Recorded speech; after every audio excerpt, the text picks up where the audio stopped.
Have you ever been to a party and got into a conversation with somebody that you don't know and it's turned out to be an argument? You had a difference of opinion about politics or religion or eating or exercise or parenting or financial planning or something, sport, doesn't matter, and you ended up having an argument. And you might be the person that enjoys that kind of thing, or you might be the person that doesn't like to have arguments or confrontation or uncomfortable, awkward, hurtful conversations with people. If you are the latter, and that's me, I'm really not, I like to leave a conversation where I feel like I've added some value to somebody's life, not left them angry or frustrated or annoyed. How about you? So how do we avoid those horrible conversations or those arguments or those uncomfortable, awkward, we disagree with each other and we don't know how to do it properly? Can you actually have a conversation with somebody, disagree with everything that they say, but still walk away with a big smile on your face? They feel great that they've had a conversation with somebody that's listened, and you feel great because you've added value to somebody's life. And that's the kind of conversation that I'm studying from a communication point of view every single day. Obviously, as an exercise professional, there's three parts. How do I get people fit? How do I get people strong? And then how do I communicate that information to each individual person? So a big part of being an exercise professional, and I'll rephrase, a big part of being a professional in any profession is that you have the ability to communicate effectively. Would that be fair? So how do I become a superb communicator? Doesn't that sound awesome? How do I handle every conversation, every disagreement, every confrontational difference of opinion? How do I handle that so that everybody feels comfortable and we can walk away as friends with big happy smiley faces? Is that possible? Well, the experts in communication, behavioural scientists, the psychologists and psychiatrists that study human behaviour will suggest that there are a certain set of I won't call them rules, but there's certainly a certain set of strategies that could be very helpful if you want to create great relationships, build rapport, and avoid confrontational, horrible arguments. Now, of course, could this be very helpful, not just at a party, but if you are a leader, if you're a coach, if you're a teacher, if you're a boss, if you're a manager, if you're a pastor, if you sit on a board of trustees, any time when there's going to be differences of opinion, could it be a really good idea to be able to handle those with style and grace? If the answer is yes, here's what the experts suggest. Number one is it possible that there are people who have a difference of opinion to you? And I'll rephrase that because, of course, the answer to that is yes. But do they have the right to have that opinion? Regardless of what you believe, and I'll go through the controversial ones: religion, politics, exercise, food, sport, sexual persuasion, any of those really controversial topics. Is it possible that there's everything from this end of the scale to the extreme other end of the scale and everything in between? So if you use something like religion, how many religions are there and do any of them agree? Political beliefs, how many are there and how close could we get to agreeing? Do we actually have to agree? And I was brought up in an environment where you just didn't talk about such things. There were the things that when you met somebody at a party, you didn't talk about religion, you didn't talk about politics, you didn't talk about sexual persuasion. And we should probably add to that now eating and exercise, because they're such controversial topics. And then if you talk about money, finances, the future of the world, climate change, anything to do with education, we have these huge arguments. So how do we avoid those? It goes like this. If you know that somebody could have an opposing opinion to you, could it be a good idea to find out what their opinion is? Or I'll rephrase again, before we make any statements or have any conversations, could it be a really good idea to become the person who asks questions and is genuinely interested in the other person before we start talking about ourselves? Have you ever been in that situation where you've started talking and stuff's coming out of your mouth and you're thinking, I really need to take that back because I've got no idea what this other person believes? And we live in a world now where there are some really major differences of opinion. Could it be a really good idea, if you don't want to have an argument or you don't want to get into a confrontation, that you find out exactly where the other person's coming from first, without disagreeing, without getting into an argument. So tell me about you is, of course, the beautiful open-ended question to start any conversation. So you meet somebody at a party, at a business networking event, at the supermarket, at a barbecue, doesn't matter, wherever you meet a new person. What a great way to open any conversation. Tell me about you. Sometimes people will share with me, Rowie, people don't want to talk about themselves. In my personal opinion, that has never happened to me. I've never met anybody that didn't want to talk about themselves. But let's just say there are people who don't. Could it be that they don't want to talk because we don't seem genuinely interested? So if you lean forward, maintain eye contact, open body language, ask the question and then actively listen to the answer, and then this great part of superb communication, which is ask 2 or 3 questions about each answer. So whatever answer you get, ask another question and another question. Not tell me about this and tell me about that, interrogation, but really, wow, how does that work? And why do you believe that? And how did that come about? And is that important to you? See, they aren't conversation statements. They are communication starters that gets a person talking. And then once a person has finished their conversation, that's where the paraphrase back comes in. So if you look at superb communication, just how it works scientifically, you ask a question, you listen for the answer with open body language, maintain eye contact, lean forward, and actively listen.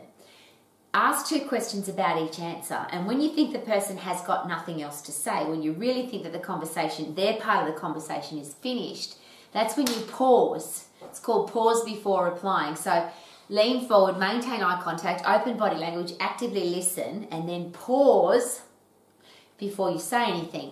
Now, of course, what that does is it shares with the person that you were listening to what they had to say, and now you've got to think about what you're going to say. Does that make sense?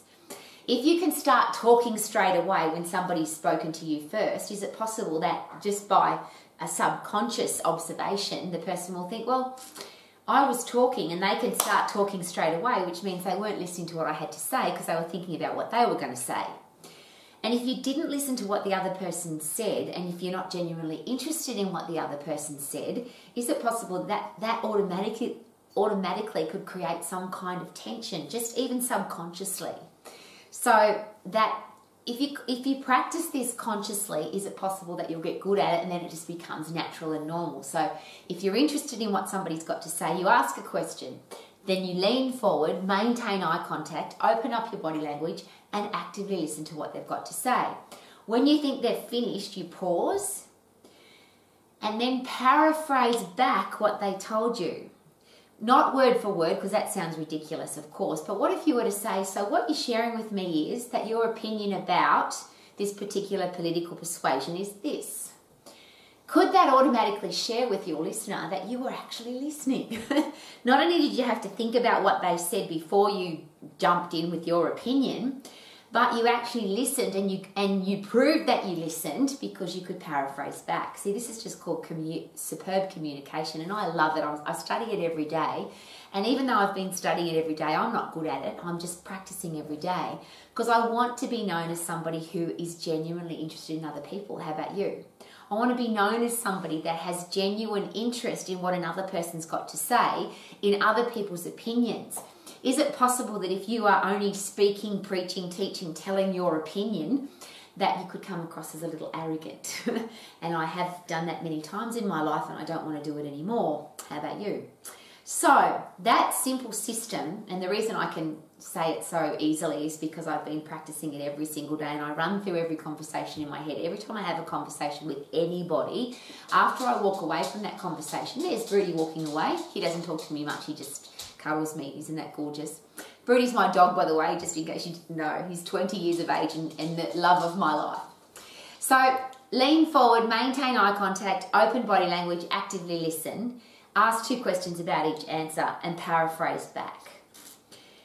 Once I've done that, is it possible now that I know a lot more about that person, and now I get to decide whether or not I actually want to share my opinion? And if I've got really opposing opinions from somebody else, so their religious persuasion is completely different to mine, or their political beliefs are completely different to mine, or their eating patterns are completely different to mine, I always ask myself this question: if I give my opinion, if I tell people what I think or what I believe, will it add value to their life? Will it make their life better?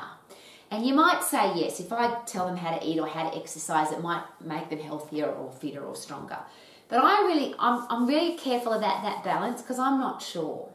Which is why I then ask some other questions about their political persuasion or religious beliefs or eating and exercise plan. So is that important to you? I think it's a really important question to ask.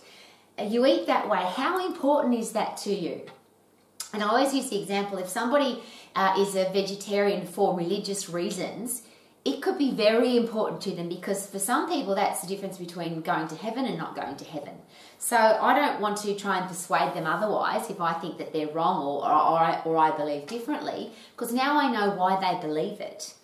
If somebody has a particular political persuasion that's different to mine, why is that important to you? Why do you believe that? And it might be that they've been part of that political party since they were 15 years of age. They're now 70 years of age and they've believed in that particular political headspace all of their life. Why would I think I could come along now and change their mind? And better question, why would I want to? I want to find out more about them. Why is that important to you? And why do you believe that? And how did that happen? And tell me more about you.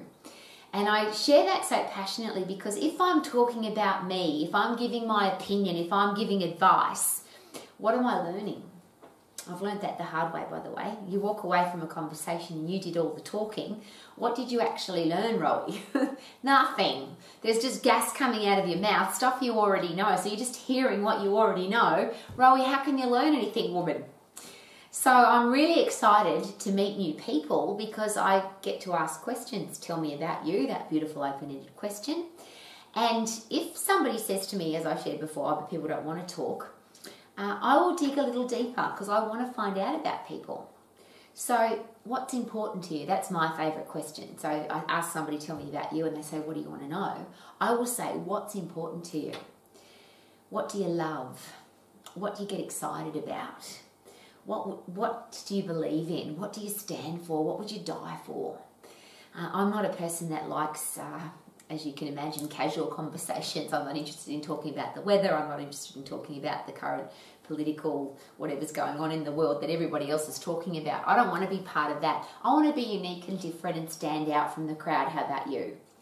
I don't want to go to a social event or a party or a barbecue or a business networking event and be so forgettable that I didn't add any value to people's lives. And is it possible that if you ask questions, lean forward, maintain eye contact, actively listen, ask 2 questions about each answer and be genuinely interested in a person, is it possible that that could add value to their lives? And from a business point of view, from a marketing point of view, from a how do I grow my business, could that be the ultimate way to grow your business? Rather than telling people what to eat and how to exercise and where they should put their money and who they should believe in and what religion they should be and what political persuasion they could be, what if you were just the person that was genuinely interested and you listened when somebody spoke and you asked questions about each answer and you made people feel like they were actually important? I had this conversation just recently with one of my Max exercise professionals, and we're talking about what makes a great exercise professional. What's the difference between a personal trainer and an exercise professional? What's the difference between somebody who teaches a class and somebody who has long-term clients who are prepared to invest a large amount of money in them? And you could argue that it's the people invest money in somebody who's knowledgeable or they've got great qualifications, and the argument there though is that are there people who have an exercise professional in their life that isn't or doesn't have 25 university degrees or doesn't have in-depth knowledge about anatomy and physiology?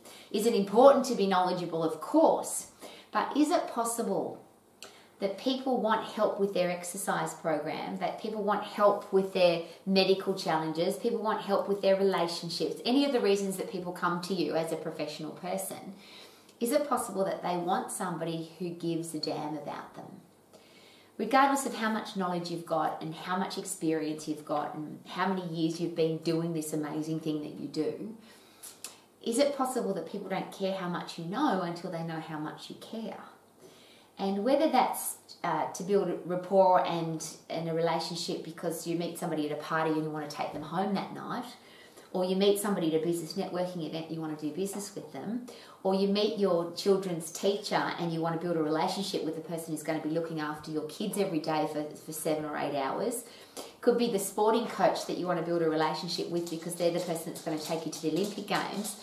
Whatever conversation, hi Rudy, whatever conversation you get in with somebody, is it possible that that relationship will be built more effectively if you are genuinely interested in the other person rather than trying to preach at them, teach at them and tell them what to do, give your advice, or just stuff comes out of your mouth.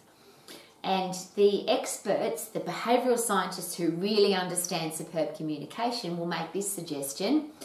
If you meet somebody for the first time, could it be a good idea for you to do 20% of the talking and they do 80% of the talking? And the reason for that, of course, is that 20% of the talking isn't you talking, it's you asking questions. So it's one of those things that has given me from the start of this whole education process for me a really good guideline. Every conversation I have, when I walk away from the conversation, I ask myself this question: who did most of the talking? Was it 80-20? And the 20% of talking that I did, was it asking questions, or did I deliver too much information? And why would people be interested in me?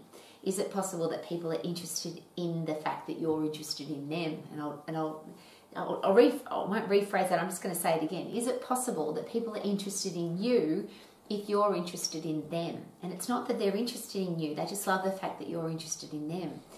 And I'll go a step further. How many people, and I'll ask you this question personally, you personally, when was the last time you had a conversation or you were involved in a conversation with another human being where they were genuinely interested in everything that you had to say? They didn't argue with you, they didn't disagree with you, they didn't give their opinion, they didn't pass judgment, they didn't give you advice. They just leant forward, maintained eye contact, opened their body language and actively listened. And whenever you stopped talking, they said, well, tell me more about that, and how do you feel about that, and why do you believe that, and why is that important to you? And then they asked you more questions about each answer, and you got to deliver your life, your experience, your inner feelings, whatever it is, without anybody, and again, I'll say it again, they didn't pass judgment, they didn't give advice, they didn't tell you that you were wrong, they didn't even try and change your mind about anything, they just genuinely listened. And here's the interesting question there. There is one career path where that is done very, very well. And I learnt this the very hard way. The top psychiatrists in the world, the ones that, and I'll just use a financial foundation for that, the top psychiatrists will charge you to go and talk to them around about between $500, some even more, dollars per hour. So between $500 and $1,000 an hour, depending on the exchange rate and what country you're in, the best in the world. And if you've ever been to one of the best in the world, and I've had the privilege to do that because I've had clients that have been, as an exercise professional, they've invited me to go with them to their high-charging psychiatrist or psychologist. And I took note very quickly and very effectively that when somebody goes to a top-level psychologist or psychiatrist, there's no information being delivered. There might be a prescription written at the end if you go to a psychiatrist, but ultimately the best psychiatrists are not doing that either. They're delivering exercise as medicine, and medicine is exercise, which is really exciting to me. But what happens in that session is that questions are asked and the person starts to talk. And maybe because somebody's paying $500 an hour to talk, they're more likely to talk, I don't know. And maybe the person who's being paid $500 an hour to listen is more likely to listen because they're getting paid $500 to do it. But I actually don't believe that. I think that the top people in the world, the genuine people who have become psychologists or psychiatrists or counsellors who genuinely care about people, they're genuinely interested in listening. So they lean forward, maintain eye contact, open body language, actively listen, and ask questions about the answers. Is it possible that every human being has in their own brain the solution to their own challenge? If I ask my brain, how do I do this? Is it possible that your brain will help you come up with the answer and with the solution? And if you brainstorm with people who have a brain, so if you then take your ideas and opinions and you share them with somebody who's intelligent, then you might have another conversation where you're brainstorming that idea with somebody who's really smart, and now you come up with an even better idea. The reason I share that, my dogs are all excited. There must be somebody coming to the house. Isn't it awesome to have a doorbell that's alive and breathing? I'm asking very personally that as a human being, as a person who cares about other human beings, wouldn't it be nice to stop giving opinions and advice and preaching and teaching and telling people what to do? And what if we became the genuine, interested person who listened, asked questions, and listened for the answers? We leant forward, we maintained eye contact, we opened up our body language, and we actually listened. You could come away from a party, from a wedding, from a social event, from a business networking group, from a barbecue, and having met a lot of people. Is it possible you could learn a heap of stuff? If you could learn more about different cultures and different opinions and different beliefs, and you could come away from an hour or 2 hours of interaction with other human beings and be enriched and fulfilled from those conversations rather than just hearing what you already know. So there's my simple guideline. I use it, and please feel very welcome to use it too. 20-80. 20% of the talking is done by me, but it's not talking, it's just me asking questions. 80% is the other person doing the talking, and I'm aiming to add value. The interesting part of that, though, is when you have personal relationships. And this is now a very controversial question to ask. But when was the last time you had a conversation with somebody that listened to you talk, didn't interrupt, didn't pass judgment, didn't give advice, didn't tell you what to do, but you did the same for them? And is it possible that in personal relationships it should be 50-50? But not I do half the talking and you do half the talking, but today I might need to do the talking and you do all the listening, and the next time it might be that you need to do the talking and I do the listening. But you have relationships, the close relationships in your life, should they be the people who are genuinely interested in everything about you? Well, I go a step further. Why would we be different in our personal relationships to our professional relationships to our casual relationships? What about who we are and what we do are the same thing? So how about we be nice to everybody? How about we are kind to everybody? How about we're respectful to everybody? How about everybody we come in contact with, we are genuinely interested in them? Because if we're doing the talking, we're only hearing what we already know, and we could come across as arrogant. How about that? I don't want to be arrogant. How about you? I want to have a reputation of, and I want to be the person who is genuinely interested in other people. And how could I even say that if I didn't ask questions, listen for the answers? And while I'm listening for the answers, I lean forward, maintain eye contact, open body language, actively listen, paraphrase back. And if I'm going to deliver information, my question is always this: why would I? Shouldn't I ask myself first, is what I'm going to say now going to add value to this person's life, or will it detract from their life? If they're really passionate about the information that they've given me, if they're really, if they're convicted and they've got a strong belief in the way they vote, or the way who they believe in, or what sexual persuasion they are, or what kind of eating or exercise plan that they're on. And I use that as an example because as an exercise professional, it would be very easy when you know your anatomy and physiology and you've been studying this all of your life, it'd be really easy to say, hey, that's not going to work for you. But how do I know that? So I would never say that to anybody. How about you?